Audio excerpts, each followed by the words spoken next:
go, what an intro.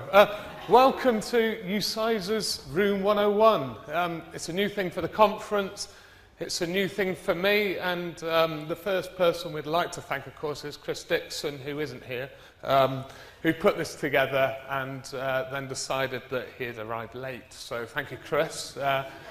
For those of you, does everyone know the Room 101 format? Anyone that doesn't? Okay, so I'm the kind of mank Bristol version of Frank Skinner today, and we have our lovely contestants. So our first contestant is Sally. Sally, would you like to introduce yourself, please? Yeah, I'm Sally. I'm Head of End User Services from Leeds Beckett University. Okay. Number two is Kerry. Yep, my name's Kerry. I'm an academic technologist from the University of Warwick. And our third contestant. Hi, I'm Frankie. I'm from Leeds Beckett University. I'm an IT project manager who knows nothing about IT. Right. The best kind of project manager. Okay then, so we have 3 rounds, and each of the panel members have been asked in advance to suggest something from the world of support services, IT, and in general that they'd like to put in Room 101. I think our previous speakers have already found us a couple of things we can put in Room 101. So academics that like to have a word about our abilities on Facebook and the IT hero are 2 things that we could already put in 101 from today's conference. Maybe that's a theme that could go round and a takeaway from the conference that you would enjoy.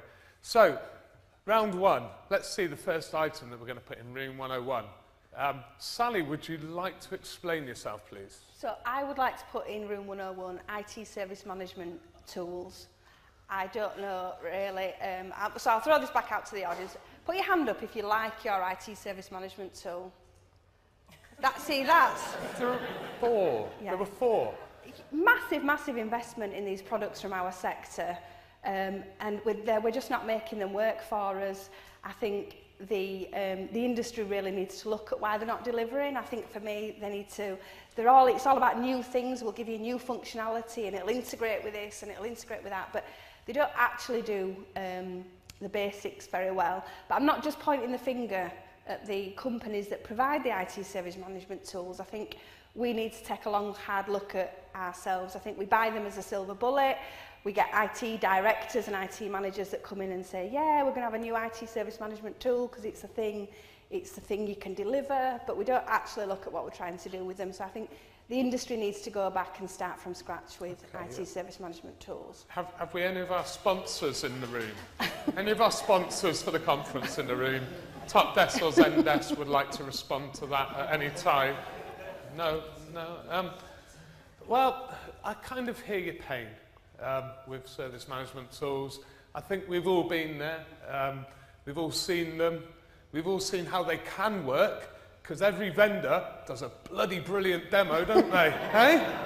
The out of the box. Who's ever seen out of the box in real life? Doesn't work, does it? Let's go on to number 2. Kerry, you would like to put some children in Room 101. Or maybe this is just yours. I don't know. Please explain. I'm going to assume this meant to represent Mark Prensky's Digital Natives, Digital Immigrants. How many of you have heard of that?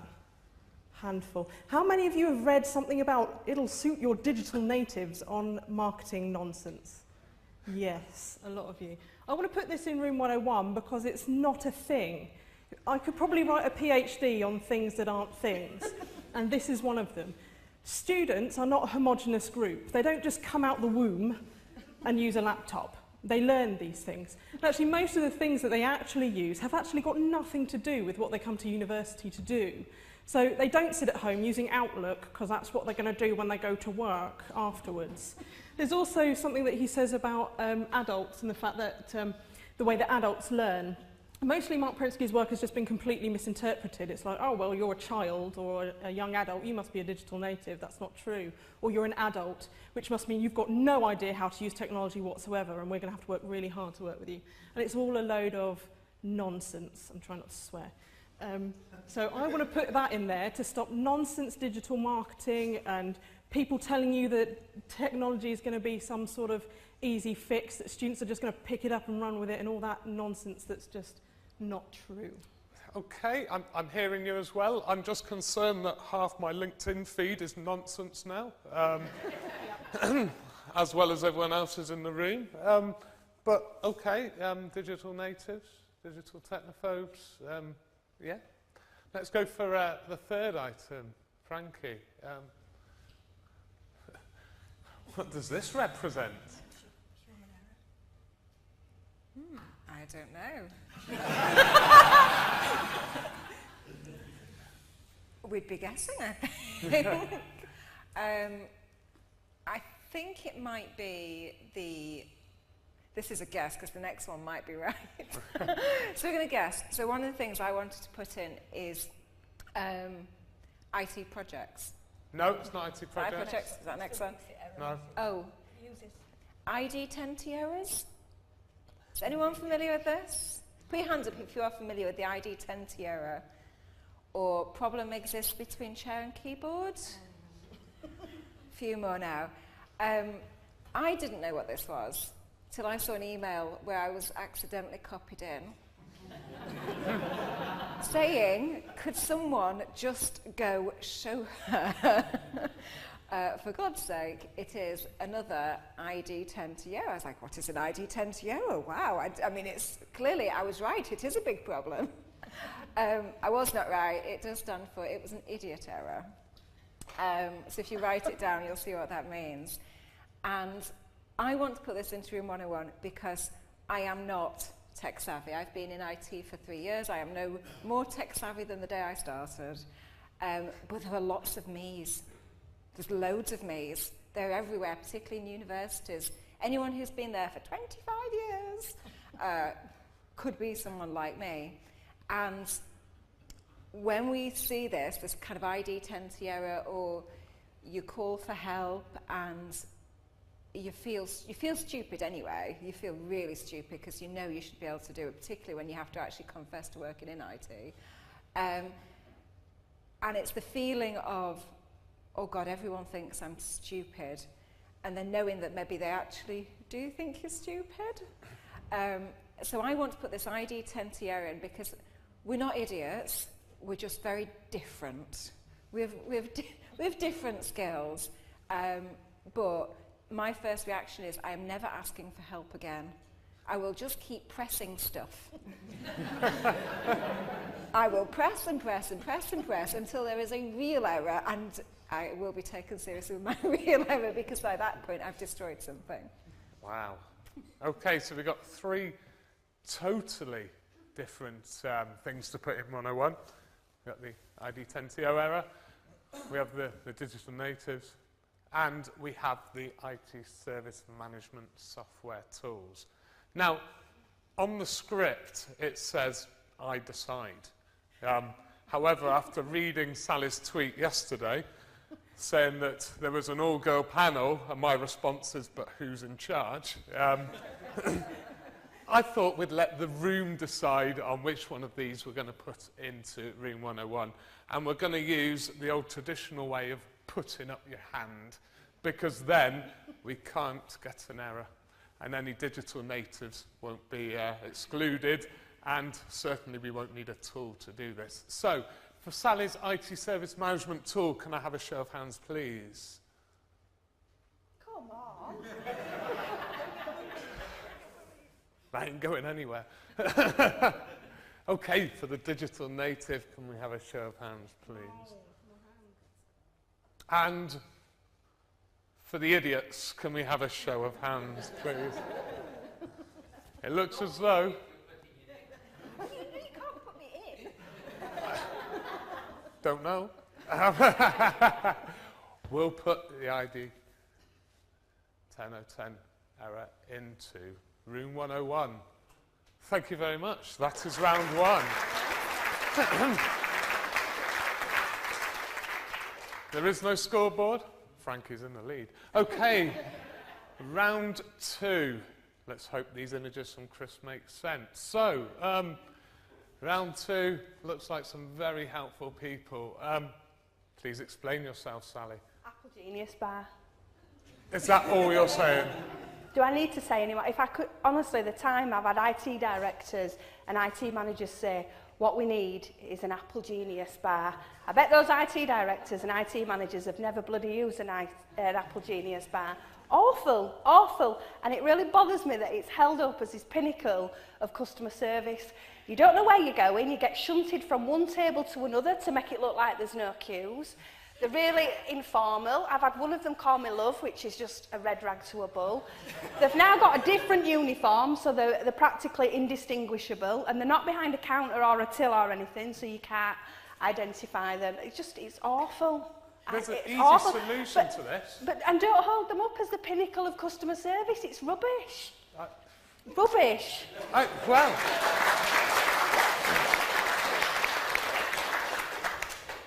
Don't put Apple Genius bars in, they're not very good. See, I've heard a lot about Apple Genius bars, and it's when the IT director or the people with the ideas say, we need somewhere for the Mac users to go.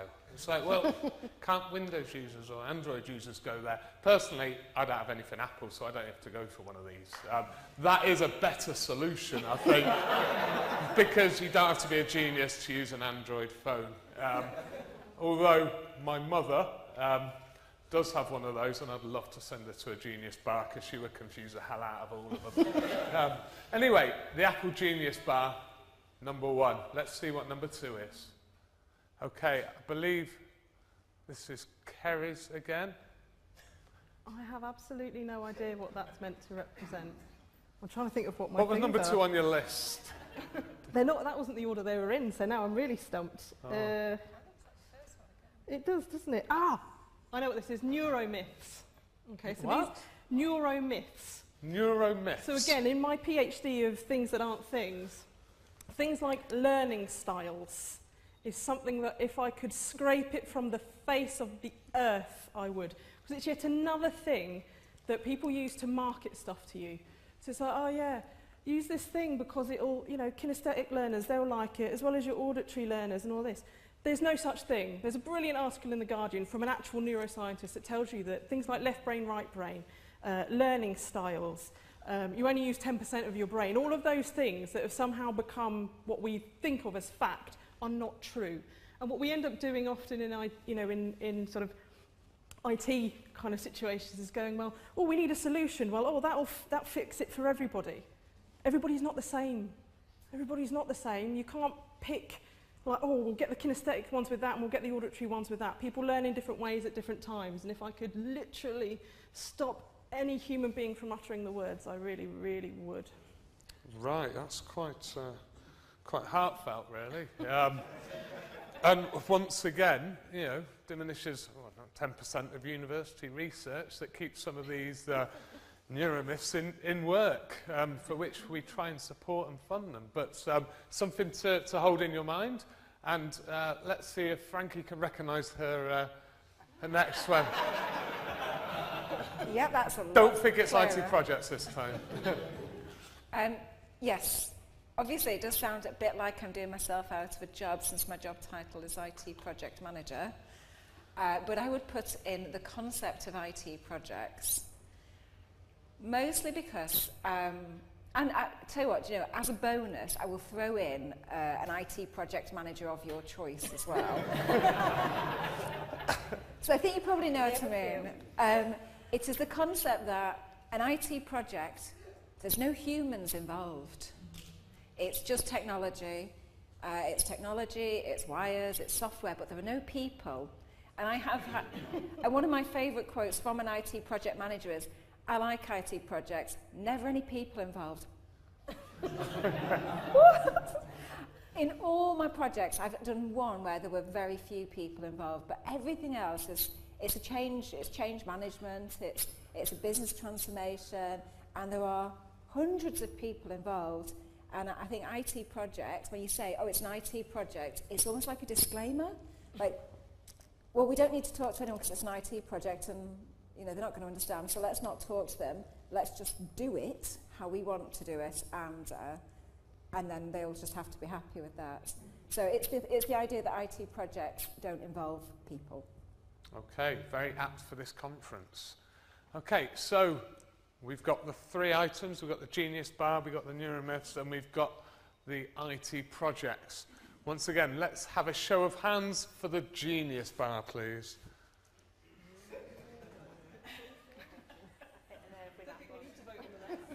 We won't waste our time anymore.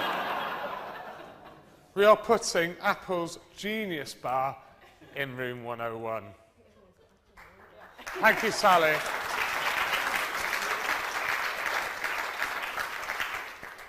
Okay, so it's 1-1 so far. We've got the ID10T and we've got the Genius Bar in room 101. So, what's coming in round 3?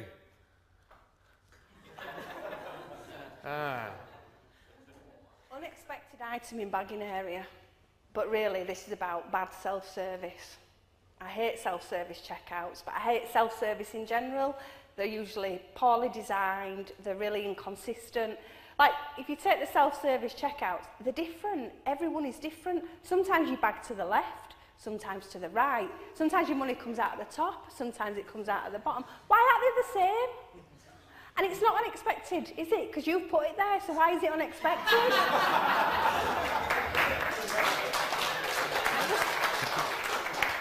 Self-service is designed from the perspective of the person delivering it. So it's never about what's going to make the user's life easier. It's about what we want, the structure we want, in the format that we want, in the design that we want. And it's never about user experience. And I don't think anybody that's been involved in the design of self-service of any sort, whether it's checkouts or incident management systems or whatever, has actually watched a user use self-service. Wow. I must admit, I do get annoyed when I have to use a self-service, especially with the unexpected item in bagging area. Not unexpected? No, it's not. I've put it there myself.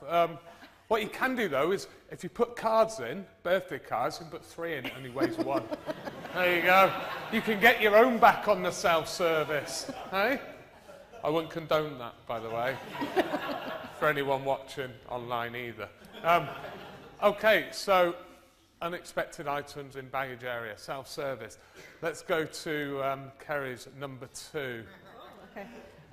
So this one is a phrase I've actually heard someone in an IT department, I won't see which university it was, say, "We don't have anything to do with teaching."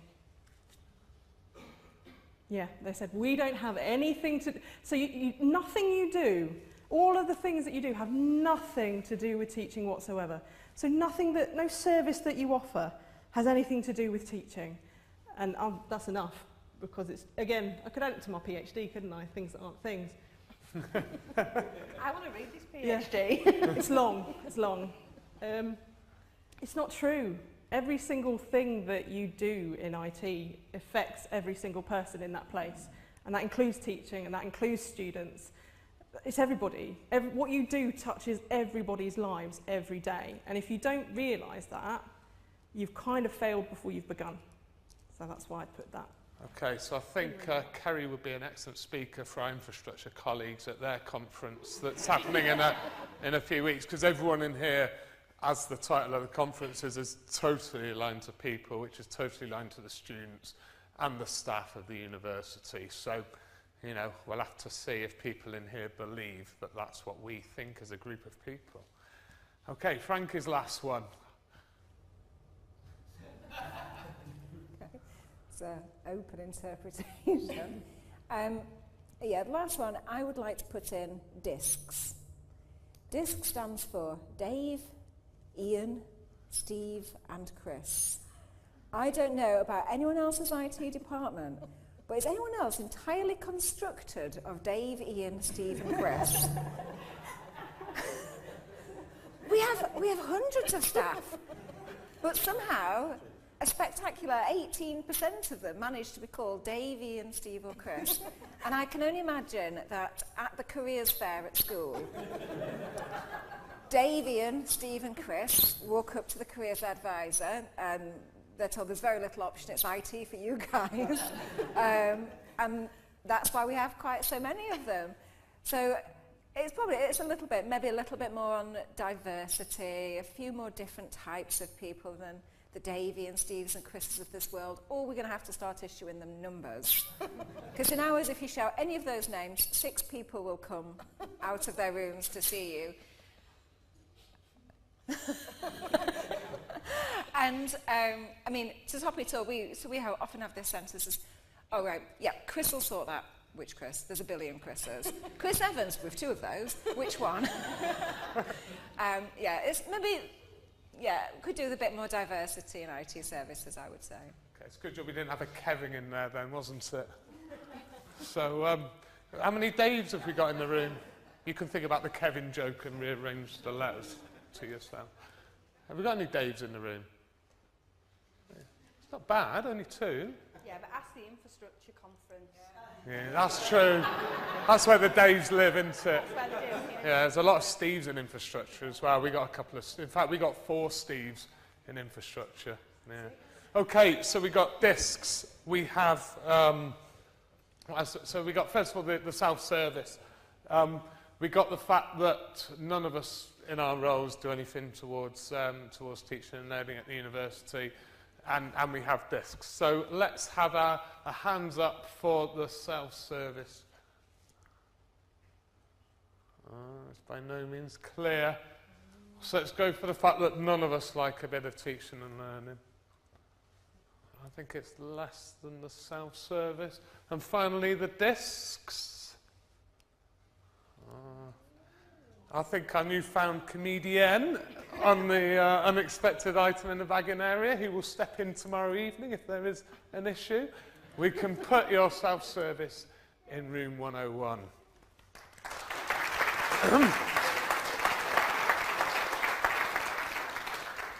Now, the audience choice was to determine which of the 3 items that we've put in room 101 is going to make the most impact. I think we already know where it's coming from. But we'll start off, and we haven't got a screen for this because it's far too difficult for Chris to put together whilst he wasn't here. So we're going to start off for the ID10T. Who wants to vote for that as the ultimate thing they want to put in room 101? True. I take it you're not called Dave, Ian, Chris or Steve either.